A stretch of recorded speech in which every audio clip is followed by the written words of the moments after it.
یہ جاوید نامے کی 53ویں نظم کا دوسرا حصہ ہے۔ اس نظم میں کشمیر کے متعلق سوال کرتے ہیں علامہ اقبال اور شاہ ہمدان جواب دیتے ہیں۔ 100 سال پہلے بھی کشمیر کا یہی حال تھا جو آج ہے، تو وہ کہتے ہیں کہ آسمان کے نیچے آدمی آدمی کو کھا رہا ہے اور ایک قوم دوسری قوم کو کھا رہی ہے۔ کہتے ہیں کہ کشمیر قوم جو ہے ایک سوجھ بوجھ دانشمند قوم ہے، خوش شکل ہے یہ، لیکن جب یہ قوم اپنی خودی سے بے نصیب ہو گئی تو اپنے ہی وطن میں اجنبی بن کے رہ گئی۔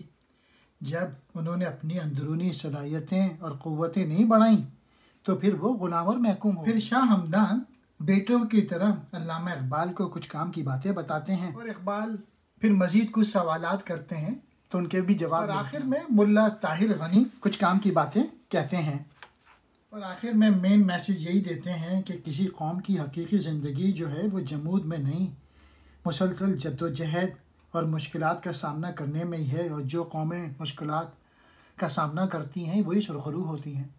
اب میں ایک ایک کر کے شعروں کو ایکسپلین کرتا ہوں۔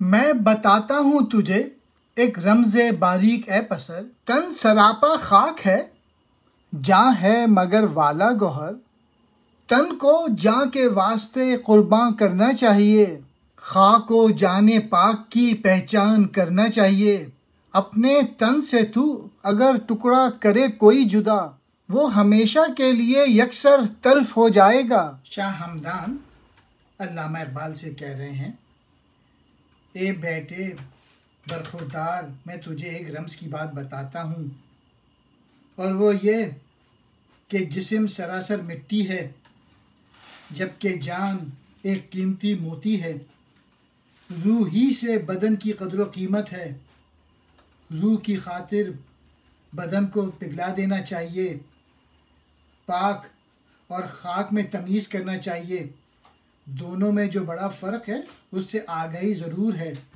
پاک یعنی روح اور خاک یعنی جسم کا استعارہ ہے، اگر تو جسم سے اس کا کوئی ٹکڑا کاٹ لے تو بدن کا وہ ٹکڑا تیرے ہاتھوں سے نکل گیا، وہ ٹکڑا بیکار ہو گیا، لیکن اس کے برعکس وہ روح جو محبوب حقیقی کے جلوے میں محو و مست ہو جائے، اگر تو اسے ہاتھ سے دے دے تو وہ پھر تیرے ہاتھ آ جائے گی۔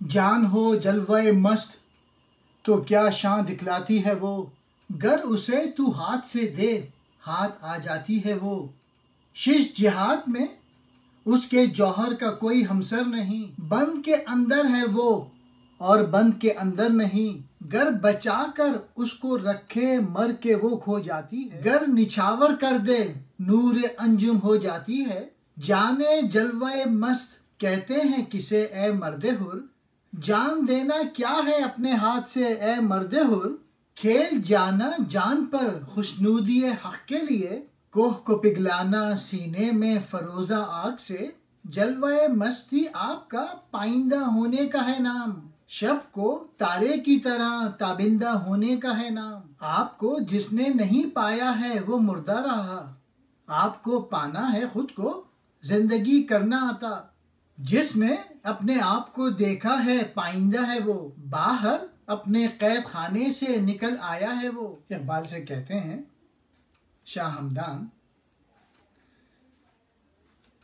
اے بیٹے لیکن وہ روح جو محبوب حقیقی جلوے میں محو و مست ہو جائے، اگر تو اسے ہاتھ سے دے دے تو وہ پھر تیرے ہاتھ آ جائے گی، اس روح کا جوہر کسی بھی شے کی مانند نہیں، وہ اگرچہ جسم کی قید میں ہے لیکن قید میں نہیں ہے، آزاد ہے، اگر تو جان کی حفاظت کرے گا بچا کے رکھے گا تو یہ بدن میں مر جائے گی، اور اگر تو خدا کے حوالے کر دے گا تو وہ انجمن کی رونق نور بنے گی، اے جواں مرد جلوہ مست جہاں کیا ہے، اے جواں مرد جہاں کو ہاتھ سے دے دینے سے کیا مراد ہے، جان دینا کیا ہے، یہ اسے حق کے حوالے کرنا ہے، اور پہاڑ کو اس کے سوزے جہاں سے پگھلا دینا ہے، جلوہ مستی کیا ہے،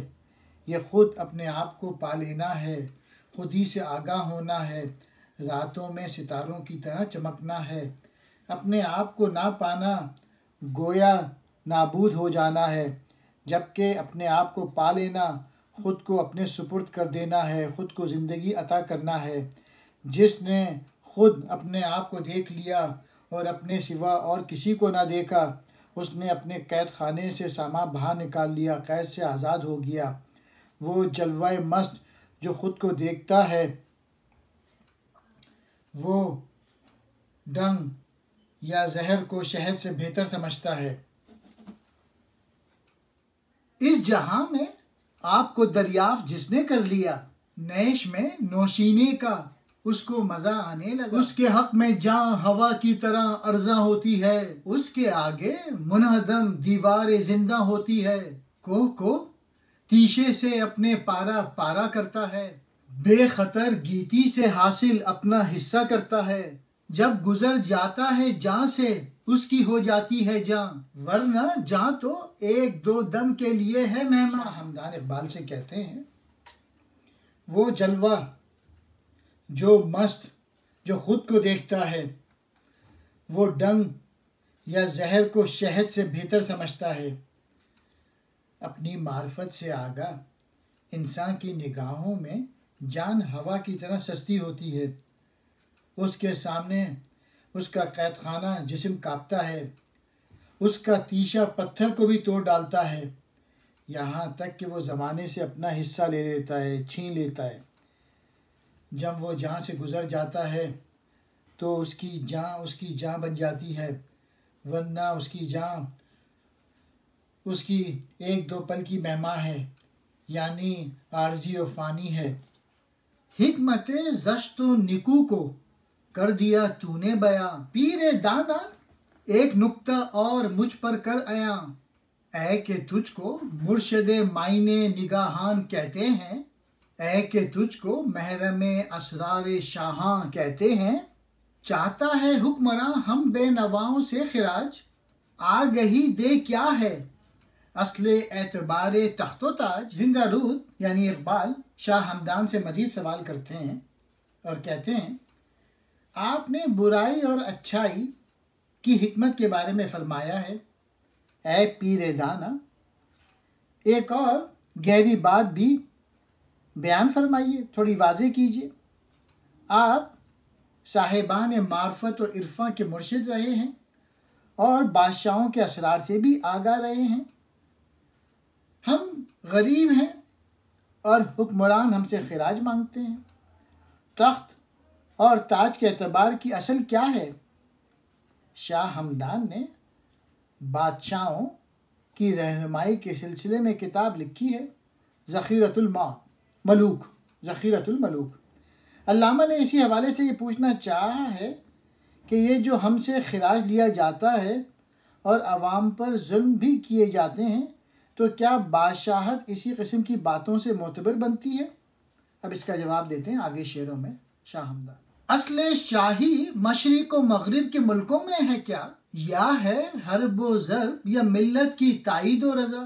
لیکن ایک نکتہ میں بتلاتا ہوں اے والا مقام، باج اندوں کے سوا اوروں کو دینا ہے حرام۔ یا وہ حاکم جس کی منکم کی بنا پر شاں ہو، آیا قرآن جس کی حجت و برہاں ہو، یا جوان مرد جہاں گیر و دار و ترکتاز، مثل سرسر تند خیز و شہر گیر و خویش باز۔ جنگ کا دن ہو تو اس کی قاہری کشور کشا، صلح کے دن شیوا ہائے دل بری کشور کشا۔ یہ تو ممکن ہے خریدیں ہندو ایران کو، مگر کام شاہی کے لیے آتا نہیں ہے سیم و زر۔ اے جوان باہنر تو جانتا ہے یا نہیں، جام جم دکان شیشہ گر سے مل سکتا نہیں۔ شاہ ہمدان علامہ اقبال کے سوالوں کا جواب دیتے ہوئے کہتے ہیں مشرق اور مغرب میں بادشاہت کی اصل کیا ہے؟ یہ قوموں کی مرضی سے یا پھر جنگ و جدل سے وجود پاتی ہے، یعنی کوئی قوم اپنی رضا سے کسی کو اپنا بادشاہ بنا لیتی ہے، یا پھر کوئی بادشاہ اپنی قوت سے کسی قوم کو اپنا محکوم بنا لیتا ہے۔ اے بلند مرتبہ شخص علامہ اقبال، میں تجھے واضح طور پر بتاتا ہوں کہ سرکاری محصولات یعنی یہ ٹیکسز وغیرہ کو دو آدمیوں کے علاوہ کسی اور کو دینا جائز نہیں ہے، حرام ہے۔ یا تو وہ اولا المنکر جس کی شان ہے اور خدا کی یعنی قرآن کریم کی آیات اس سلسلے میں دلیل و برہاں ہے، گویا صاحب اقتدار اہل ایمان ہو، حضور اکرم کا اطاعت گزار ہو اور حضور کے اصولوں کے مطابق حکمرانی کرتا ہو۔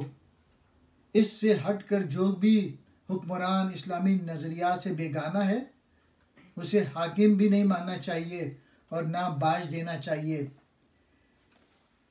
یا باج کا حق اس جوان مرد کو دینا چاہیے جو باطل قوتوں کے خلاف طوفانی ہوا کی طرح اٹھے۔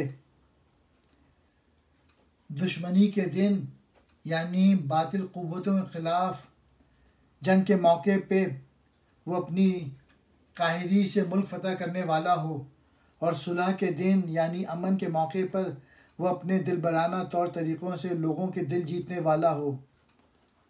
ایران اور ہندوستان کو تو خریدا جا سکتا ہے لیکن بادشاہت کسی سے نہیں خریدی جا سکتی، یعنی کوئی بھی ملک دولت سے خریدا جا سکتا ہے۔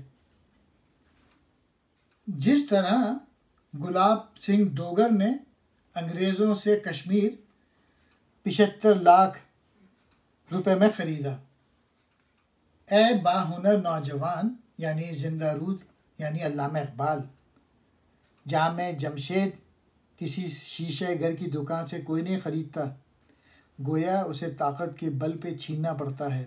شیشہ گر سے مال جو ملتا ہے جز شیشہ نہیں، ٹوٹ جانے کے سوا اس کا کوئی پیشہ نہیں۔ اگر کوئی شیشے گر کی دکان سے خرید بھی لیتا ہے تو وہ مال شیشے کے سوا کچھ نہ ہوگا۔ ظاہر ہے شیشے کا کام تو صرف ٹوٹنا ہے، اس میں جام جم کی صفات یعنی جام میں دنیا کے حالات نظر آنا کیوں کر پیدا ہو سکتے ہیں۔ جمشید کے پاس جو کہ ایران کا حکمراں تھا، اس کے پاس ایک ایسا شیشہ تھا جس سے وہ دنیا کے حالات معلوم کر لیا کرتا تھا۔ یہ اس کی انالوجی دی ہے۔ کس نے ہندوستان کو سودائے آزادی دیا؟ سید کو کس نے جگا کر ذوق سیادی دیا؟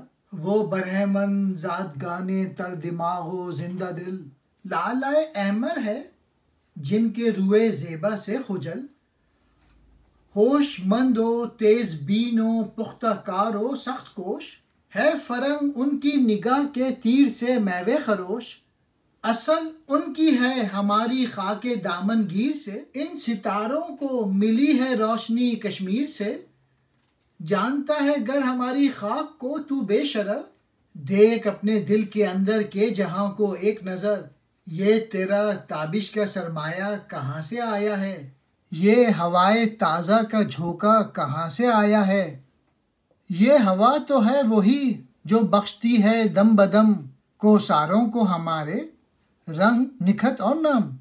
کیا تجھے معلوم ہے ایک دن ویلر میں بار بار کہتی تھی ایک موج سے، کیا ایک موج بے قرار۔ اب غنی کہہ رہے ہیں علامہ اقبال سے، ہندوستان کو آزادی کا یہ ذوق کس نے دیا؟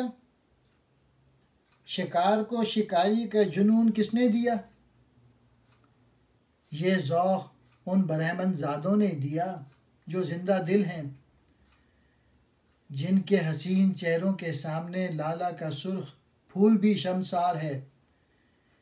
یہ تیز نگاہ اور تجربے کار اور جفا کش ہیں، محنتی ہیں، اور ان کی نگاہ سے انگریز شور کرتے ہوئے واویلا مچا رہے ہیں۔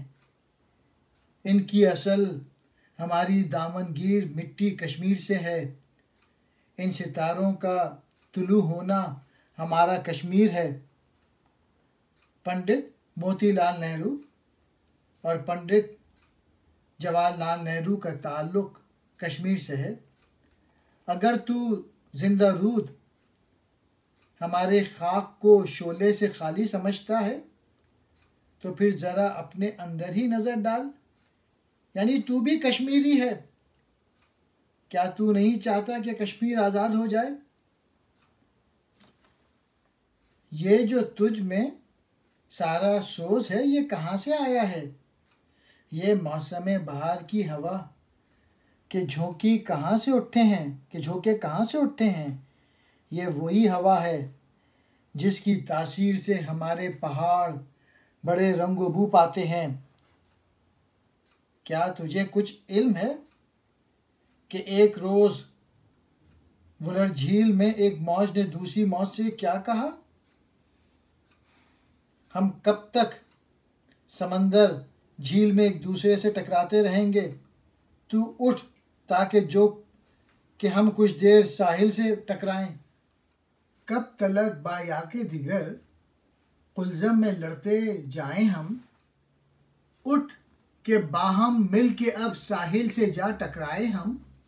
وہ ہمارے ہی یہاں پیدا ہوئی ہے جوئے کہن، جس سے ہے پرشور ہر دم وادی و کوہ و دمن۔ سنگ راہ سے ہر گھڑی ہر لہجہ ٹکراتی ہے وہ، توڑ کر چٹانوں کو آگے نکل جاتی ہے وہ۔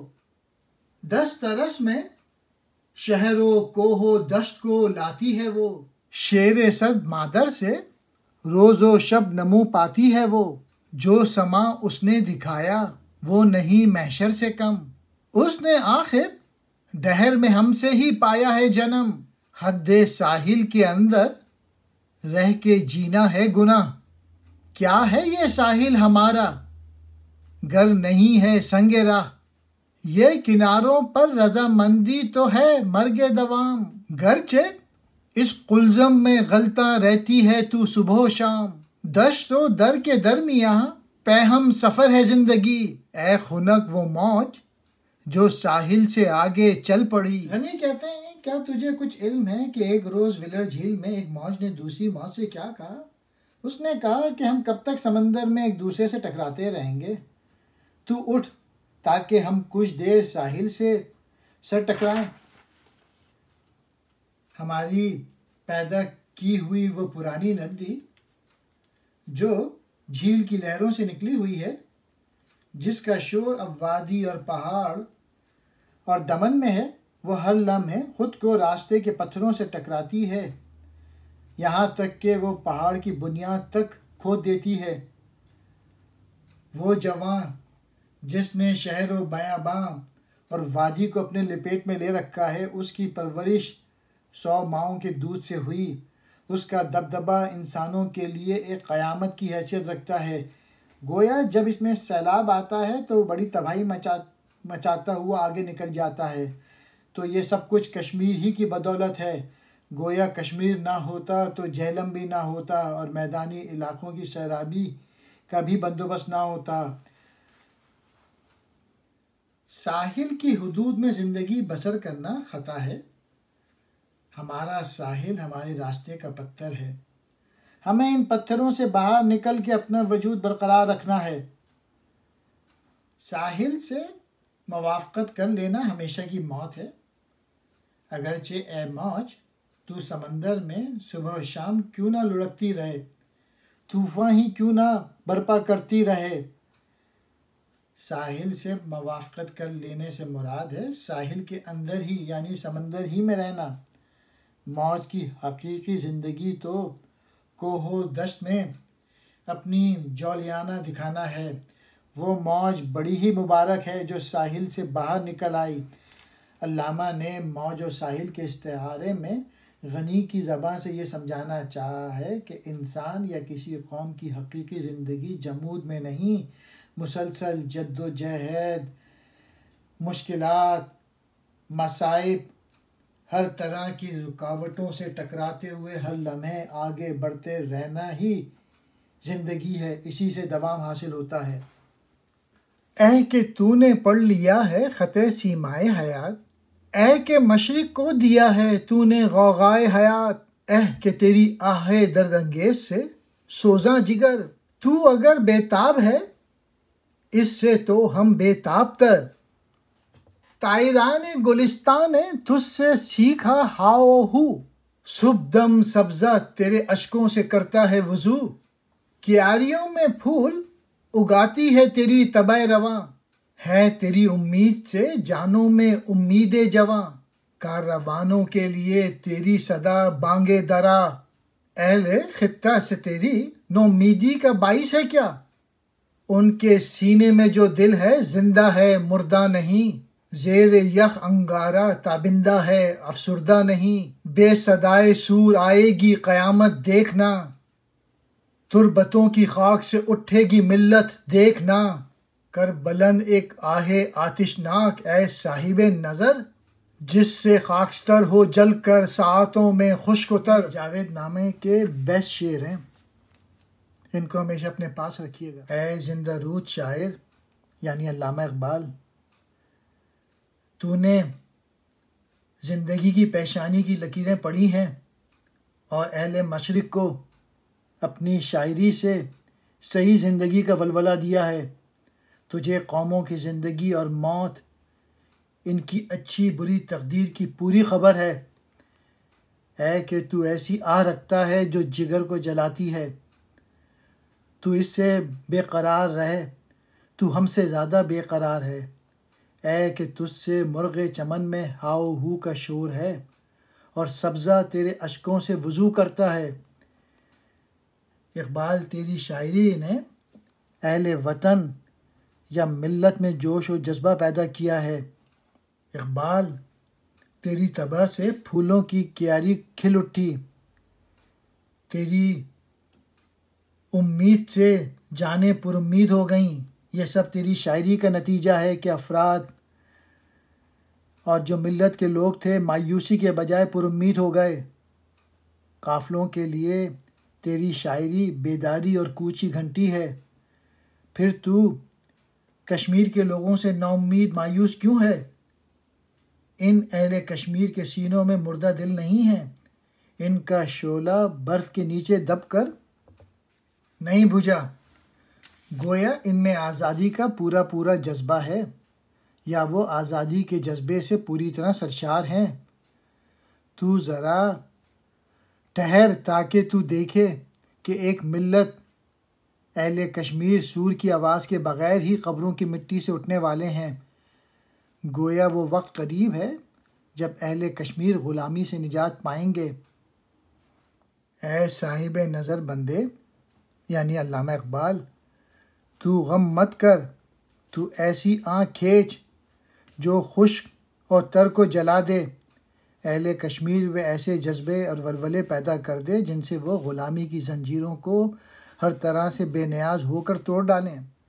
اس سپر نیلگوں کے نیچے کتنے شہر تھے جو کسی ایک مرد حق کے سوز دل سے جل گئے، سلطنت پانی کا ہے ایک بلبلا کمزور تر، مرد مومن کے فقط ایک دم سے ہے زیر و زبر، شکل پاتی ہے نوا سے قوم کی تقدیر بھی، ہے نوا سے قوم کی تخریب بھی تعمیر بھی، گو دلوں کو چھیڑتی ہے تیری نشتر کی کسک، تیری ہستی کو نہیں دیکھا کسی نے آج تک، تیرا پردہ بن گئی تیری نوائے شاعری، ورنہ جو کہتا ہے تو ہے ماورائے شاعری، ایک ہنگامہ نیا کر دے بپا فردوس میں، چھیڑ شور انگیز مستانہ نوا فردوس میں۔ اس نیلے آسماں کے نیچے بہت سے شعر ایک مرد درویش کے سوز دل سے جل اٹھے، گویا درویشوں نے قوموں کی تقدیر بدلی ہے۔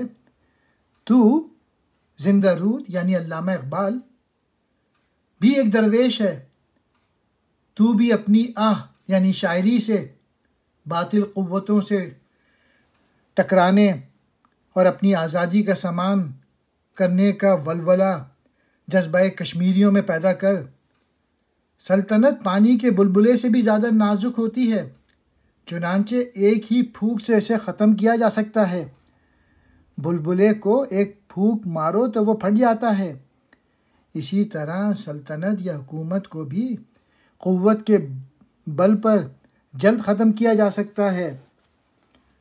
نوا شاعری ہی سے امتوں کی تقدیر بنائی یا بگڑی جا سکتی ہے، اور شاعری ہی سے قوموں کو تباہ کیا جا سکتا ہے یا ان کی تعمیر کی جا سکتی ہے۔ تفریحی شاعری کسی قوم کو جذبوں اور جد و جہد سے دور کر دیتی ہے۔ اس کے برعکس عظیم مقصد کی شاعری جیسے علامہ اقبال نے کی ہے، یہ بگڑی ہوئی قوم کو سنوار سکتی ہے، سجا سکتی ہے۔ اگر تیرا نشتر زندہ رود کی شاعری دلوں میں چپ جائے، لیکن جو کچھ تو ہے ویسا تجھ کو کسی نے دیکھا نہیں۔ مسلمانوں نے تجھے بھی ایک عام شاعر سمجھ کر تیری بامقصد کلام پہ توجہ نہیں دی۔ تیرا راگ اگرچہ شاعری کے نغمے سے ہے، لیکن جو کچھ تو کہتا ہے وہ شاعری سے ماورا ہے۔ یعنی تو نے جو بھی بیداری اور حصول عظمت کا پیغام دیا ہے وہ شعر کی صورت میں ہے، لیکن یہ عام شاعری نہیں ہے۔ تو بہشت میں جہاں اس وقت زندہ رود رومی کے ہمراہ ہے ایک نیا ہنگامہ برپا کر دے، یعنی ایک مستانہ نغمہ بہشت میں الاپ۔ خود کو میں درویشی سے مست دمادم کر، یوں جب ہو قوی قابو میں سلطنت جم کر۔ پوچھا کہ میری دنیا آیا تجھے راس آئی، سن کر کہ نہیں آئی فرمایا کہ برہم کر۔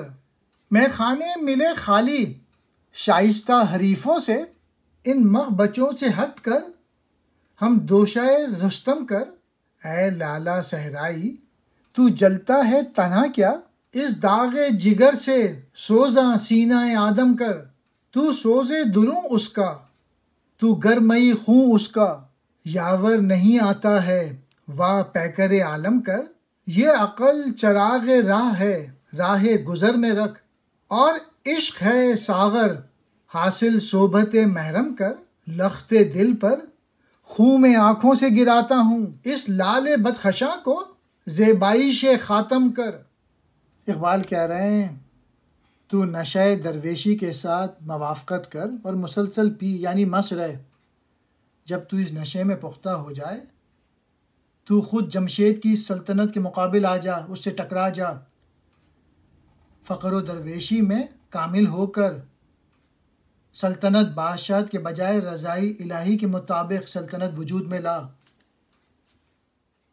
قضاء و قدر کے کارکنوں نے مجھ سے پوچھا کہ کیا ہمارا جہاں تجھ سے موافقت کر رہا ہے؟ میں نے کہا نہیں۔ تو اس پر انہوں نے کہا اس جہاں کو درہم بھرم کر دے۔ بقول علامہ اقبال اپنی دنیا آپ پیدا کر اگر زندوں میں ہے۔ میں نے شراب خانوں میں دیکھا ہے کہ وہاں کوئی بھی شائستہ مد مقابل نہیں۔ تو رستم کے ساتھ بیٹھ کر پی، مطلب یہ کہ یہاں بھی کوئی ہمارا ہم خیال نہیں ہے۔ ضروری ہے کہ باہمت اور راہ خدا میں بے باک چلنے والوں کا ساتھی بن، اور کمزور اور مصلحت اندیش لوگوں سے کوئی تعلق نہ رکھ۔ اے لالائے صحرائی تو اکیلا نہیں جل سکتا، تو جگر میں حرارت پیدا کرنے والا اپنا یہ داغ آدمی کے سینے میں پیدا کر، گویا تنہائی چھوڑ کر منت کے سینے میں دل میں عشق الہی کی گرمی پیدا کر، جوش و جذبہ پیدا کر۔ تو اس کائنات کا سوز دروں ہے اور تو ہی اس کے خون کی حرارت ہے۔ اگر تجھے اس بات پہ یقین نہیں تو پھر جہاں کے بدن میں چاک پھاڑ ڈال کر دیکھ، گویا اس کائنات کی دنیا کی اصل تو ہے، لیکن تو اسے اپنی گرفت میں لینے کے بجائے خود اس کی گرفت میں آیا ہوا ہے۔ دنیا کو تو نے اپنے اوپر سوار کر لیا ہے، تو اس پہ سوار ہو۔ کیا عقل تیری چراغ ہے؟ اگر ایسا ہے تو اسے کسی راہ گزر راستے میں رکھ دے۔ عشق تیرا پیالہ ہے تو اسے کسی محرم راز کے ساتھ مل کر پی۔ مطلب یہ کہ عقل سے بھی کام لے تاکہ تیری دنیا بھی سنور سکے، اور تو اسے دنیا تسخیر بھی کر سکتا ہے، اور اس سے اپنی تسخیر کر، اپنی معرفت سے آگاہ ہو جا، اور اس کے لیے تو اسے کسی کامل مرد درویش کی رہنمائی حاصل کر۔ میں اپنے خون دل کا ایک ٹکڑا آنکھوں سے گرا رہا ہوں، تو میرے بدخشاں کا ایک لال اٹھا لے اور اسے اپنی انگوٹھی میں جڑ لے۔ میں بڑی ہی گہری اور حقیقی جذبوں کے ساتھ اے مخاطب تجھے حقائق سے آگاہ کر رہا ہوں، اس سے فائدہ کر تاکہ تیری دنیا اور دین دونوں سنور جائیں. یعنی اقبال کی پوئٹری سمجھ.